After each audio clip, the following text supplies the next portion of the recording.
أعوذ بالله من الشيطان الرجيم.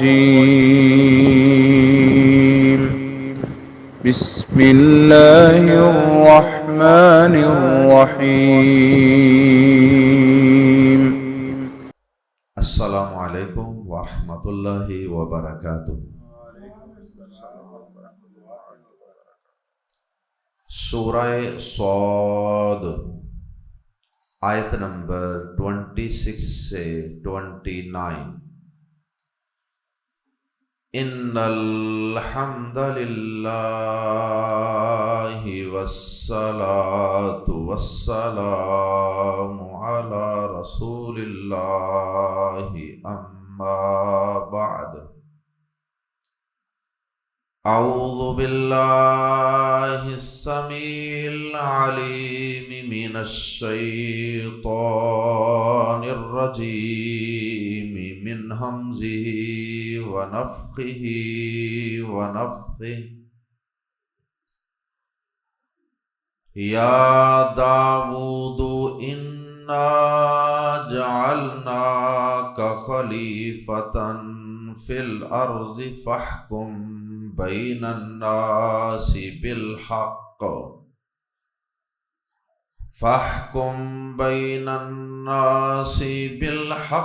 ولا تتبع الهوى فيضلك عن سبيل الله۔ ان الذين يضلون عن سبيل الله لهم عذاب شدید بما نسوا یوم الحساب۔ وما خلقنا السماء والأرض وما بينهما باطلا ذلك ظن الذين كفروا فويل للذين كفروا من النار۔ أم نجعل الذين آمنوا وعملوا الصالحات كالمفسدين في الأرض أم نجعل المتقين كالفجار۔ کتاب انزلناه إليك مبارك ليدبروا آياته وليتذكر أولو الألباب۔ آیات زیر تفسیر میں اللہ رب العزت نے 3 بنیادی موضوعات بیان فرمائے ہیں۔ سب سے پہلے آیت نمبر 26 میں اللہ رب العزت نے حضرت داؤد علیہ السلام سے خطاب فرما کے انہیں کچھ باتوں کی تاکید فرمائی۔ اس کے بعد آیت نمبر 27 اور 28 میں اللہ رب العزت نے قیامت کے دن کے قائم ہونے کے کچھ دلائل بیان فرمائے، اور پھر آخری آیت نمبر 29 میں اللہ رب العزت نے قرآن مجید کو نازل کرنے کا مقصد بیان فرمایا۔ آئیے ان تینوں موضوعات کو باری باری پڑھتے ہیں۔ سب سے پہلے آیت نمبر 26 کی طرف آتے ہیں۔ اس آیت مبارکہ میں اللہ رب العزت نے اپنے جلیل القدر پیغمبر حضرت داؤد علیہ السلام سے کچھ باتیں کی ہیں، انہیں کچھ نصیحتیں فرمائی ہیں، کچھ احکامات جاری کیے ہیں، اور انہیں کچھ باتوں کی تاکید فرمائی ہے، کیونکہ اس سے قبل گزشتہ آیات میں حضرت داؤد علیہ السلام کے پاس آنے والے 2 آدمیوں کے جھگڑے کا ذکر تھا۔ وہ 2 آدمی آپ کے پاس عبادت خانے میں دیوار کو پھاند کر اندر آ گئے، اور آ کر انہوں نے کہا کہ آپ عبادت میں مگن ہیں اور یہاں ہم آپس میں جھگڑ رہے، ایک دوسرے پر ظلم و زیادتی کر رہا ہے۔ انہوں نے ساری اپنی بات حضرت داؤد علیہ السلام کے سامنے رکھی۔ تو اس کے بعد اللہ پاک نے وہ سارا واقعہ ذکر کرنے کے بعد اور اس واقعہ سے حضرت داؤد علیہ السلام کو کچھ نصیحت کرنے کے بعد آخر میں آخری آیت مبارکہ میں اللہ رب العزت نے حضرت داؤد علیہ السلام کو اور آپ کی وساطت سے قیامت تک آنے والے حکمرانوں کو اور صاحب اقتدار اور صاحب اختیار لوگوں کو کچھ باتوں کی نصیحت فرمائی، کچھ باتوں کی تاکید فرمائی ہے کہ تم نے جب لوگوں کے فیصلے کرنے ہیں، تمہارے پاس لوگ اپنے جھگڑے، اپنے اختلافات اور اپنے معاملات کو لے کر آئیں گے، تو تم نے ان کے درمیان فیصلے کسی کی طرفداری کرتے ہوئے نہیں کرنے، اپنی یا کسی کی خواہشات کی پیروی کرتے ہوئے فیصلے نہیں کرنے کہ فلاں بڑے آدمی کی یہ خواہش ہے کہ یہ فیصلہ اس طرح ہو جائے، بلکہ تم نے فیصلے جب بھی کرنے ہیں اللہ کے نازل کردہ قانون کے مطابق، جو فیصلہ عدل و انصاف کے اور حق کے عین مطابق ہے وہ فیصلہ کرنا۔ کوئی راضی ہوتا ہے تو ہوئے، کوئی ناراض ہوتا ہے تو ہوتا رہے، آپ کو اس کی پرواہ نہیں کرنی۔ اگر اللہ نے آپ کو اختیار دیا، قوت دی ہے، طاقت دی ہے، سلطہ دیا ہے، تو اس کا یہ مطلب نہیں ہے کہ آپ فیصلے کرتے وقت ڈنڈی ماریں، نہیں، ہمیں آپ سے توقع بھی نہیں کہ آپ ایسا کریں گے، اور انبیاء کرام سے یہ توقع کی بھی نہیں جا سکتی، لیکن یہ باتیں اللہ پاک نے بطور تاکید کے بیان فرمائی۔ جس طرح ایک بچہ پہلے ہی نمازی ہو اور پہلے ہی وہ اپنی اسٹڈی کا، پڑھائی کا دھیان رکھنے والا ہو، اب باپ اسے گھر سے باہر نکلتے وقت ایک دفعہ پھر کہہ دیتا ہے کہ بیٹا میں جا رہا ہوں فلاں شہر، فلاں ملک، 2 دن کے لیے، 1 دن کے لیے، 4 دن کے لیے، نمازوں کا دھیان رکھنا، نمازوں کو ضائع نہ کرنا، اور سنو اپنی پڑھائی کا، اسٹڈی کا بیٹا خیال رکھنا۔ تو اس کا یہ مطلب نہیں ہوتا کہ وہ بیٹا پہلے کوئی نکھٹو ہے، کوئی آوارہ ہے، بے نماز ہے، یہ ضروری نہیں۔ تو انبیاء کرام ہمیشہ حق کی بنیاد پر ہی فیصلے کرتے ہیں، وہ کسی کی خواہشات کی پیروی کرتے بھی نہیں ہیں، لیکن بات کی اہمیت واضح کرنے کے لیے اللہ پاک نے اپنے جلیل القدر کئی پیغمبروں کو قرآن مجید میں مزید تاکید کے لیے ایسے احکامات عطا فرمائے اور ایسے احکامات جاری فرمائے۔ آئیے قرآن مجید کے الفاظ میں پڑھتے ہیں، یا داؤد، اے داؤد، انا، بے شک، انا کا معنی بے شک ہم، اور جالنا کے اندر بھی ہم کا معنی انا جالنا، تو اس میں 2 دفعہ ہم آ گیا، تو ایک ہم کی وجہ سے ہم اس میں زور پیدا کر سکتے ہیں، انا جالنا، بے شک ہم ہی نے بنایا ہے، کا تجھے خلیفتن، خلیفہ، اور خلیفہ کا معنی یہ ہوتا ہے کہ پہلا حکمران گیا، دوسرا خلیفہ بن گیا، دوسرا گیا، تیسرا صاحب اقتدار بن گیا۔ تو اے داؤد علیہ السلام، اس وقت اس زمین پر خلافت آپ کے پاس، اور اس کی تفصیل سورۃ البقرہ میں گزر چکی ہے۔ اس کا یہ مطلب ہرگز نہیں کہ انسان اللہ کا خلیفہ ہوتا ہے، انسان اللہ کا خلیفہ نہیں، بلکہ انسان کا خلیفہ ہوتا ہے، لیکن بنایا اللہ نے۔ اللہ اکبر، انی جاعلک فی الارض خلیفہ، میں تجھے زمین میں خلیفہ بنانے والا۔ تو سچی بات ہے کہ ہم میں سے ہر شخص کسی نہ کسی حد تک خلیفہ ہے. ہمارے پہلے باپ دادا تھے، اللہ پاک نے ان کا اقتدار ہمیں سونپ دیا. اب اس وقت ہم اپنے خاندان کے سربراہ ہیں، کئی اختیارات اللہ نے ہمیں عطا کیے.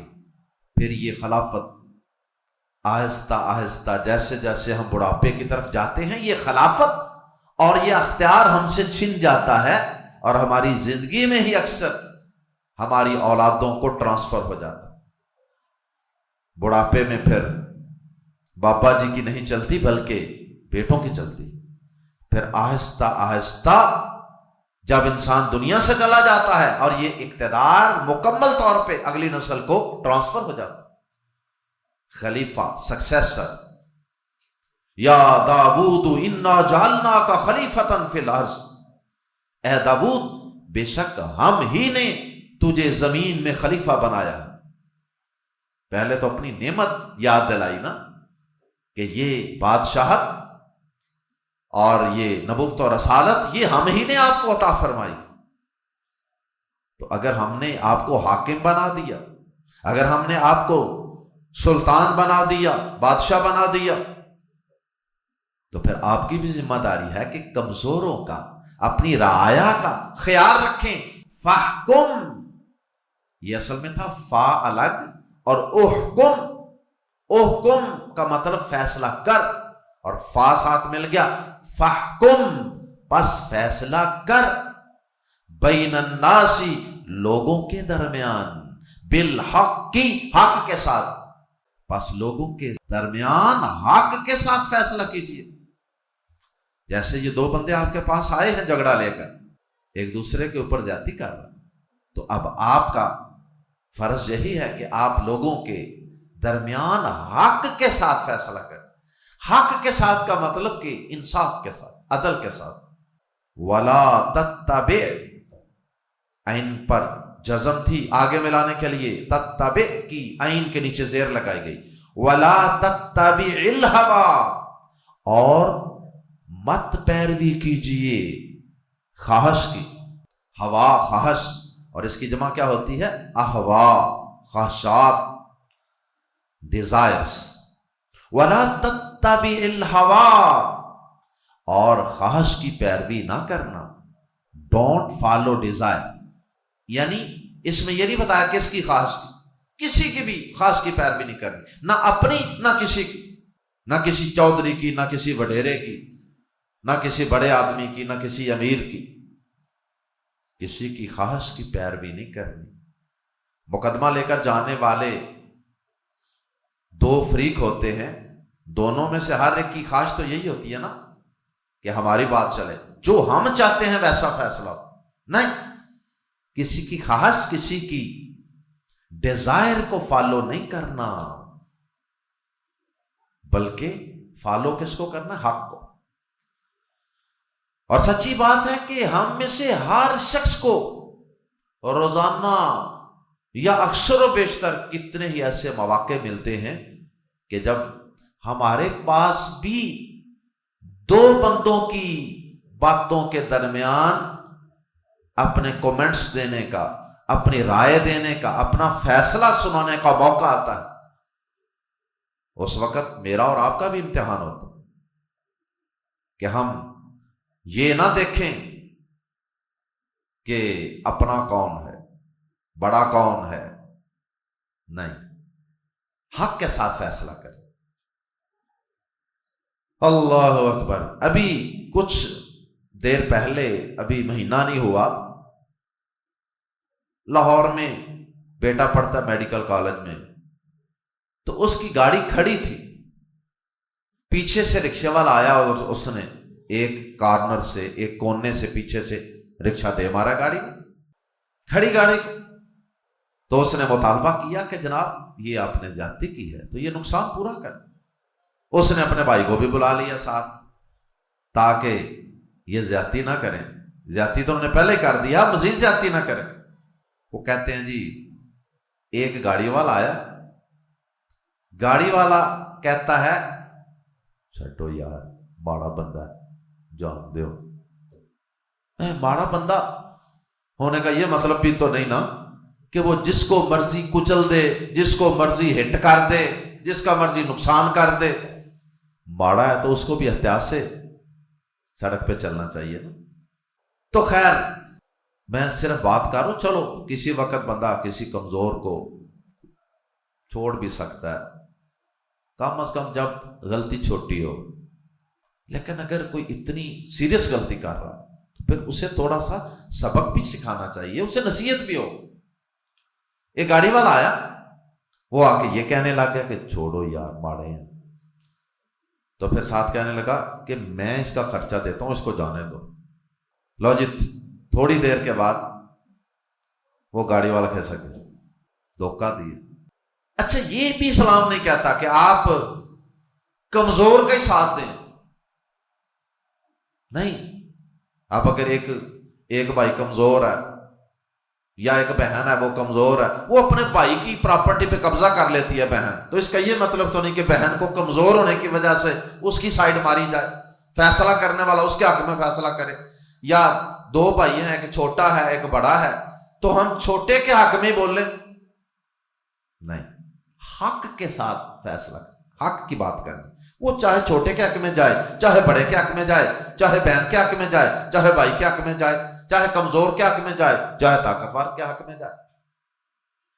ہاں مظلوم کا ساتھ دینا ہے، ظالم کا نہیں دینا، لیکن اس کا یہ مطلب نہیں کہ کمزور کا ساتھ دینا ہے اور طاقتور کو دبانا ہے، یہ بھی مطلب حق کے ساتھ ہے۔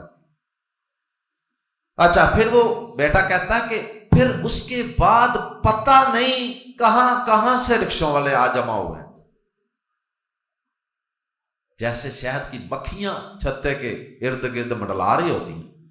کہتا ہے ایسے رکشوں والے ادھر سے بھی ادھر سے بھی ادھر سے بھی، اور آگے کرتے کہ یہاں پہ اپنے رکشے والے کا ساتھ، بس ہمیں نہیں پتا اس کی غلطی ہے کہ نہیں، نہ بات سننی ہے نہ اپنے بھائی کو سمجھانا ہے کہ بھائی آپ نے یار جاتی کیوں کی ہے، آپ نے کیوں کھڑی گاڑی کے اندر پیچھے سے مارا۔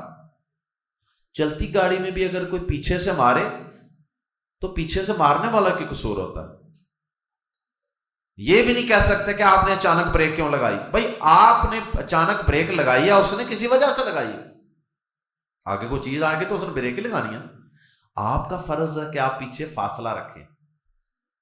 بہرحال میں صرف یہ بات سمجھانا چاہتا ہوں کہ رکشوں والے ہمیشہ رکشوں والوں کا ساتھ دیتے ہیں، یہ چاند گاڑیوں والے ہمیشہ چاند گاڑی والوں کا ساتھ دیں گے۔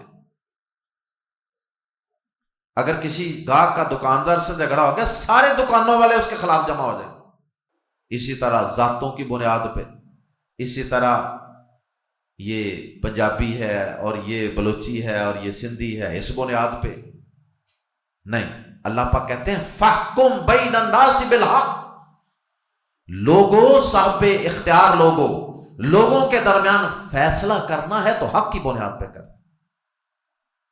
کسی تعلق داری، کسی رشتے تعلق پارٹی بازی کی بنیاد پر تم نے فیصلہ نہیں کرنا۔ وَلَا تَتَّبِعِ الْهَوَىٰ، اور خواہش کی پیروی نہ کیجیے۔ فا کا معنی ہوتا ہے عام طور پہ تو، یہاں ترجمہ کریں گے ورنہ، خصوصاً جب کسی چیز سے روکا گیا ہو اور اس کے بعد فا آ جائے تو پھر اس کا ترجمہ کرتے ہیں ورنہ یوزلہ، بٹکا دے گی، یوزلہ بٹکا دے گی، ہٹا دے گی کا آپ کو، ورنہ وہ خواہش کی پیروی بٹکا دے گی آپ کو عن سبیل اللہ، اللہ کی راہ سے، اللہ کی راہ سے پھر آپ ہٹ گئے۔ وہ اللہ کی راہ جو صراط مستقیم ہے، جو اللہ سے ملاتی ہے، جو اللہ کی خوشنودی کا باعث ہے، جو اللہ کی جنتوں میں لے جانے والی ہے، اس راہ سے پھر آپ ہٹ گئے۔ اس کا مطلب یہ ہرگز نہیں ہے جس طرح کہ میں نے پچھلے سبق میں عرض کیا تھا کہ کئی لوگوں نے داؤد علیہ السلام کی طرف کئی باتیں بغیر کسی اتھینٹک دلیل کے، بغیر کسی اتھینٹک حدیث کے، اسرائیلی روایات کی بنیاد پہ داؤد علیہ السلام کی شان اور عظمت میں گستاخی کی۔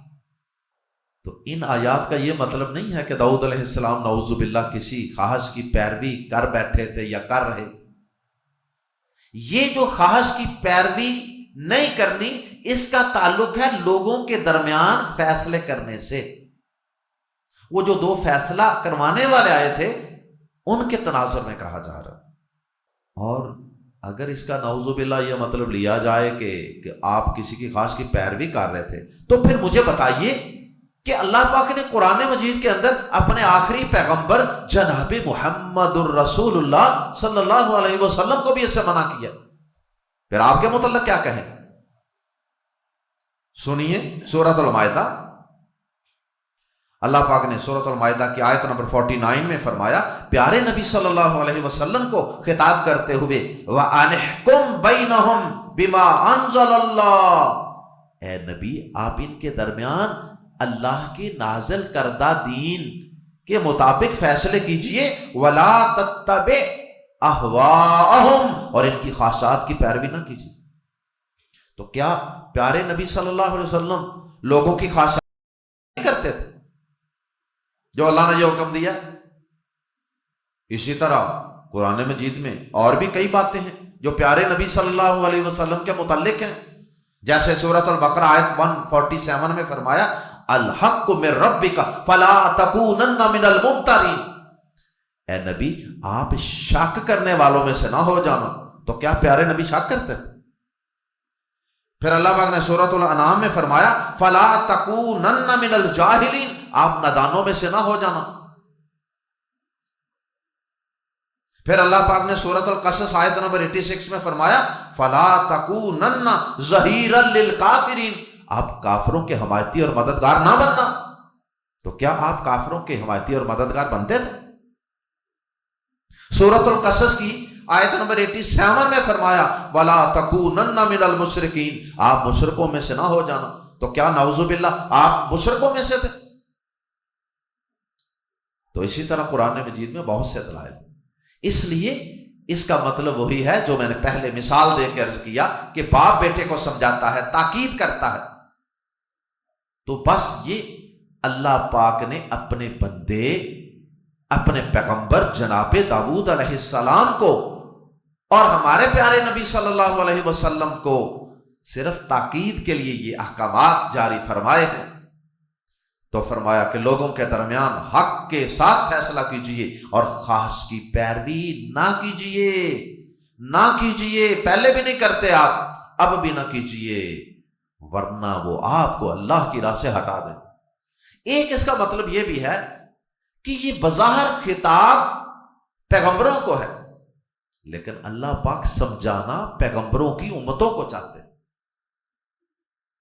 اللہ اکبر، جیسے کہتے ہیں نا، کہنا تین تے سنانا نون، ایسے بھی ہو جاتا کہ بھائی یہ تو اپنی بیٹی کو بھی یہ کام نہیں کرنے دیتے، میں تو پھر دوسرے گھر سے آئی ہوں، مجھے تو بڑا خیال رکھنا چاہیے۔ تو اس کا یہ مطلب یہ ہو سکتا ہے کہ اللہ پاک تو اپنے نبیوں کو بھی کسی کی خاص کی پیروی کرنے کی اجازت نہیں دیتے، میں اور آپ پھر کس کھیت کی بولی؟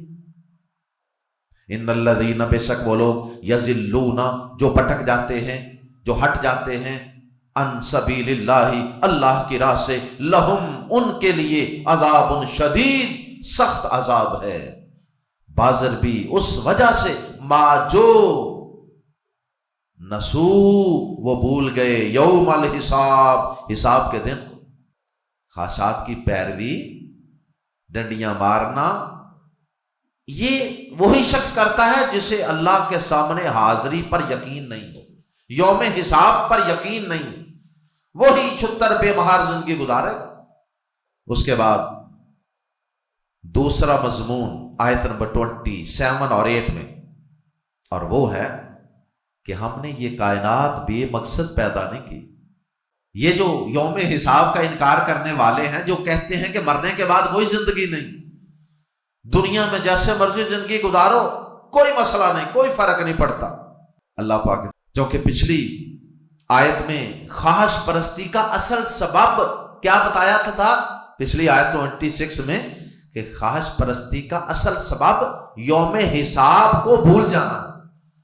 تو اب اللہ پاک نے یوم حساب کے حق ہونے، اس کے قائم ہونے کی دو بڑی دلیلیں یہاں ذکر فرمائی. کیسے انکار کرتے ہو قیامت کے دن کا، یوم حساب کا؟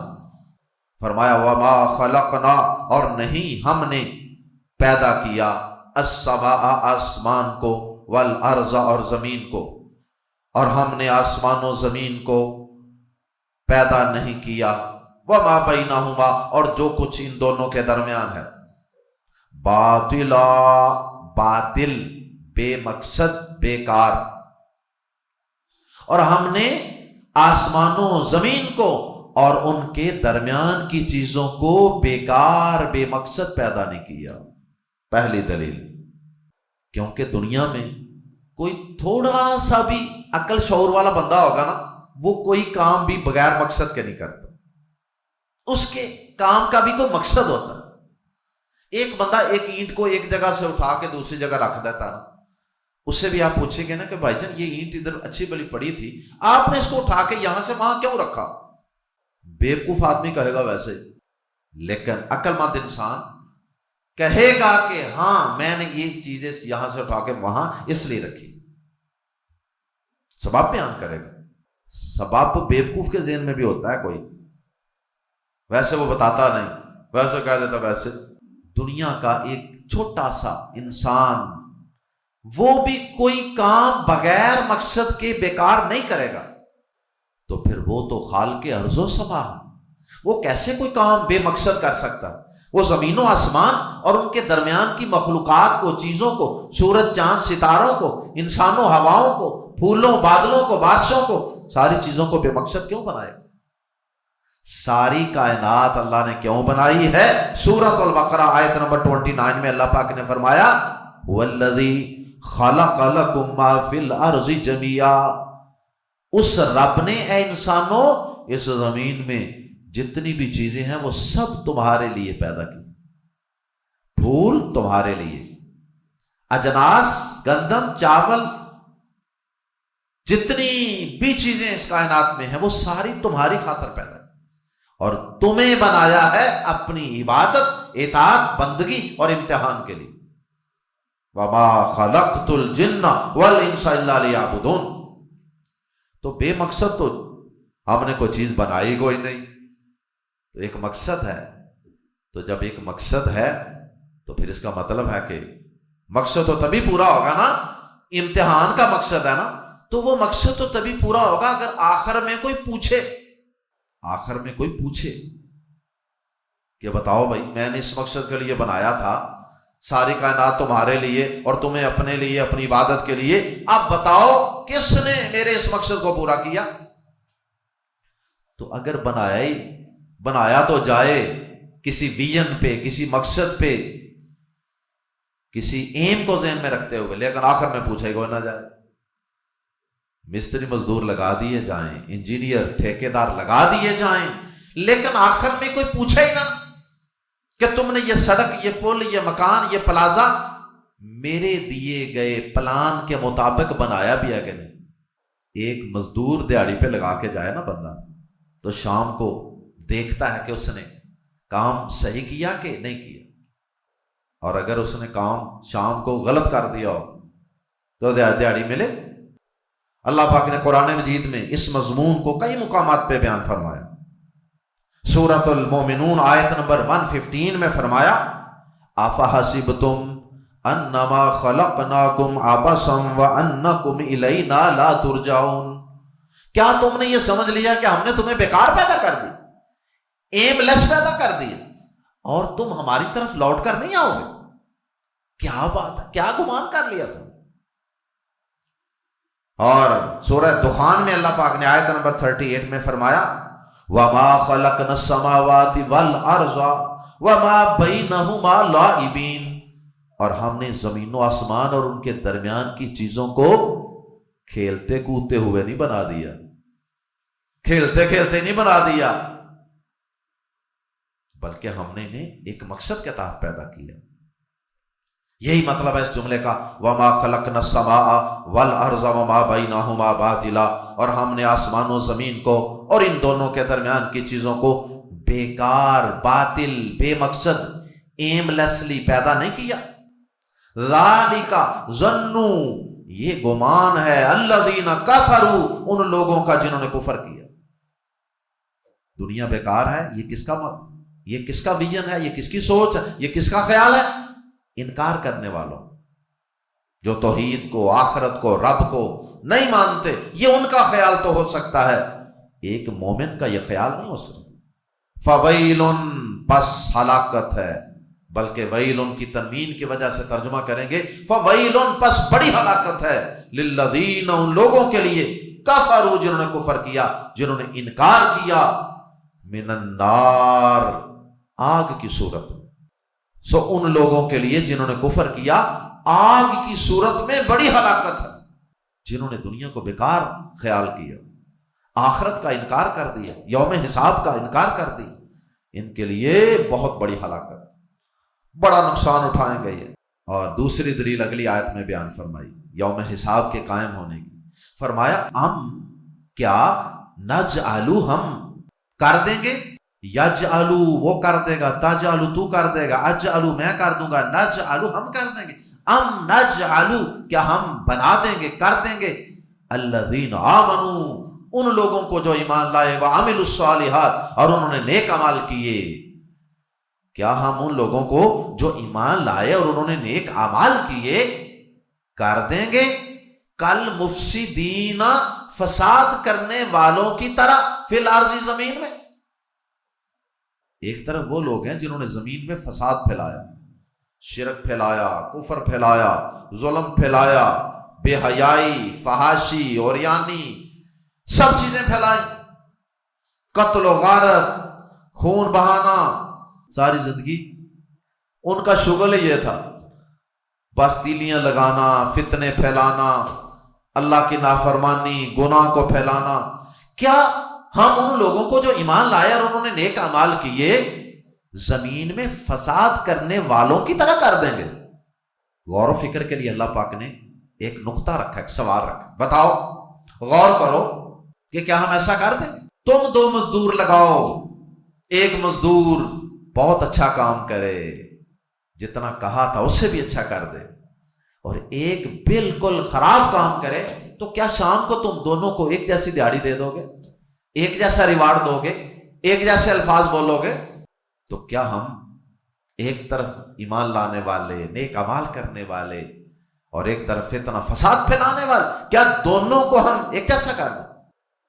نجعل المتقین، کیا ہم پرہیزگاروں کو، پرہیزگار متقی ہوتا ہے جو پھونک پھونک کے زندگی گزار، یہ میرے اللہ نے منع کی، یہ حرام ہے، یہ نہیں جائز، یہ میرے لیے نہیں جائز، یہ سننا نہیں جائز، یہ دیکھنا نہیں جائز، کیا ہم کر دیں گے المتقین، پرہیزگاروں کو، کل کی طرح یا جیسا، الفجار، بدکاروں، کیا ہم پرہیزگاروں کو بدکاروں جیسا کر دیں؟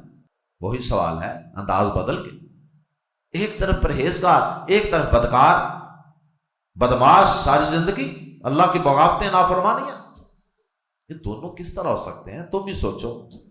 اچھا، اگر قیامت قائم نہ ہو، یوم حساب قائم نہ ہو، پھر تو دونوں ایک جیسے ہی ہو۔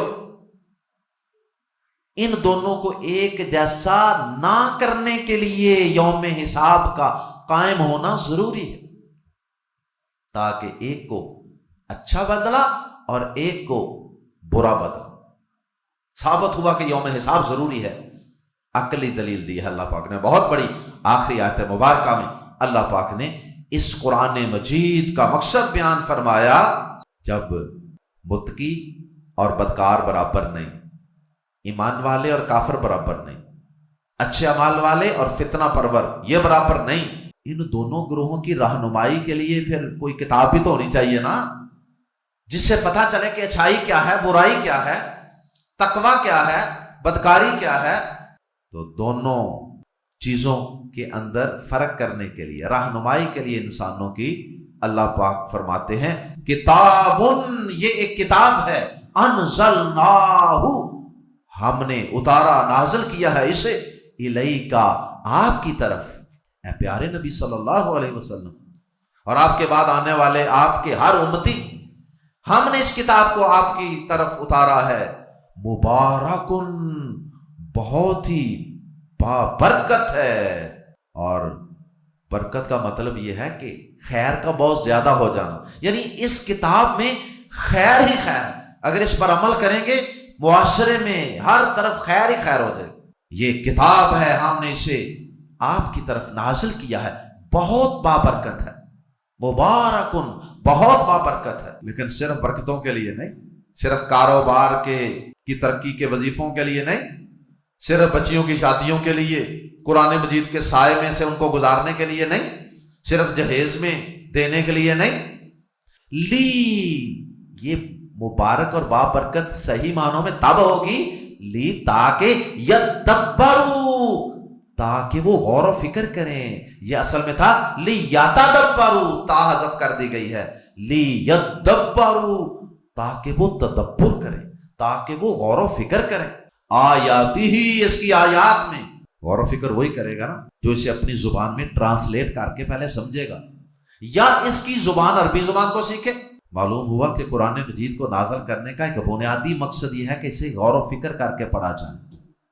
اچھا، صرف برکت کا حصول اور صرف غور و فکر بھی کافی نہیں ہے، علمی موشگافیاں تو بڑی بیان کی جائیں، نکتے تفسیری نکات تو بڑے بیان کیے جائیں، لیکن عمل کوئی نہ کیا جائے، پھر بھی اس قرآن کا مقصد پورا نہیں ہوتا۔ اس لیے آخر میں فرمایا واو اور لی تاکہ یتذکرا، تاکہ نصیحت حاصل کریں، اولو الالباب عقلوں والے، تاکہ عقلوں والے اس قرآن کو سمجھ کر پڑھ کر غور و فکر کر کے اس سے برکت بھی حاصل کریں اور اس سے نصیحت بھی حاصل کریں، اسے اپنی زندگیوں میں، اپنی عدالتوں میں، اپنے معاشروں میں نافذ بھی کریں، اس کی امپلیمنٹیشن بھی کریں۔ اللہ تعالیٰ کہنے والے اور سب سننے والوں کو اس قرآن مجید پر عمل کرنے کی اور اس پہ غور و فکر کرنے کی توفیق عطا فرمائے، لوگوں کے درمیان حق کے ساتھ فیصلے کرنے کی توفیق عطا فرمائے۔ سبحانک اللہم و بحمدک اشہد ان لا الہ الا انت استغفرک و اتوب الیک۔